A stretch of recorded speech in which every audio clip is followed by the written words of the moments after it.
These are the CD finds that don't suck. Check them out. Chris Profi, musically obsessed. Chris Profi, musically obsessed with vinyl CDs and cassettes. Chris Profi, musically obsessed. Oh yeah! So if you watched the last video, I showed you my CD finds that suck. These are the CD finds that don't suck. So check that video out if you did, and I'll leave a link below. So let's get into it. Found this yesterday. Wow, I didn't even plan that. My brain just goes that route. This is a double compilation by Yes called Yes Story. Yestory.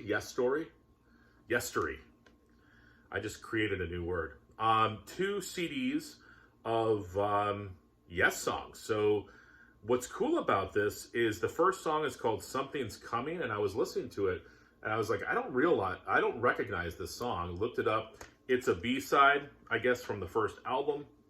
Comes with a nice little booklet. I love these old-time double CD cases, so picked up Yes Story. Josh is going to be happy about this one. The new LA Guns called Leopard Skin.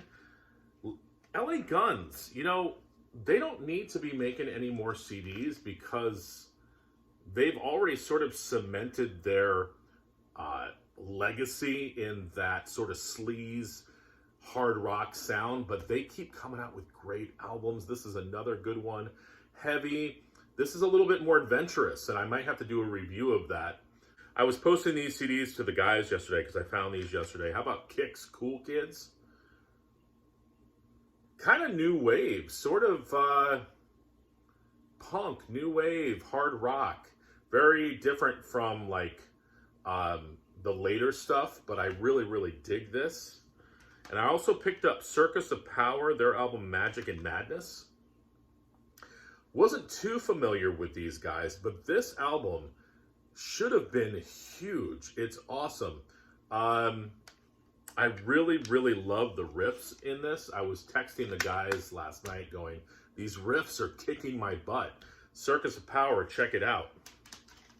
I posted this on my Instagram page, but I picked up the new Jethro Tull, Curious Ruminant.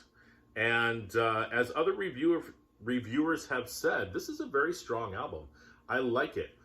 That's kind of a creepy picture of Ian Anderson, but the music within is awesome. I'm a big-time Helloween fan. I guess they've got a new album coming out, and this is their latest live album called Live at Budokan. 2 CDs of the entire show, and there is a little downside to this album. I was listening to it. I feel like they could have edited it a little bit. There's too much space between certain songs, and I get that it's a live album, but I don't really like the call and response stuff, and there's a lot of that on here.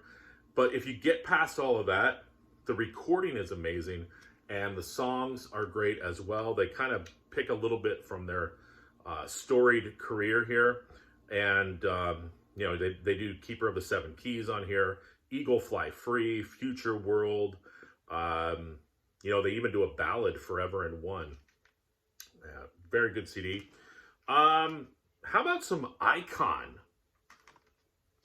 80s hard rock. I think this came out in the 80s, right? End of the 80s, maybe. Called Right Between the Eyes. And, you know, I was listening to it going, what does this kind of remind me of? It kind of reminds me a little bit of like House of Lords meets White Snake. Not one of the bands that I would normally go to if I'm going to go to that 80s sort of sound, but still very good. And I picked up some SST-related stuff. How about the CD copy of the EP Fat by the Descendants? Bonus Fat, I should say. A few by the Minutemen. Their CD single of Joy. I believe that this was the first ever release on SST. Minutemen's EP Paranoid Time, very, very good. And their full-length album, The Punchline. Check out the Minutemen if you are into sort of haiku poetry meets punk meets funky bass lines. You'd like them. So those are my CDs that don't suck.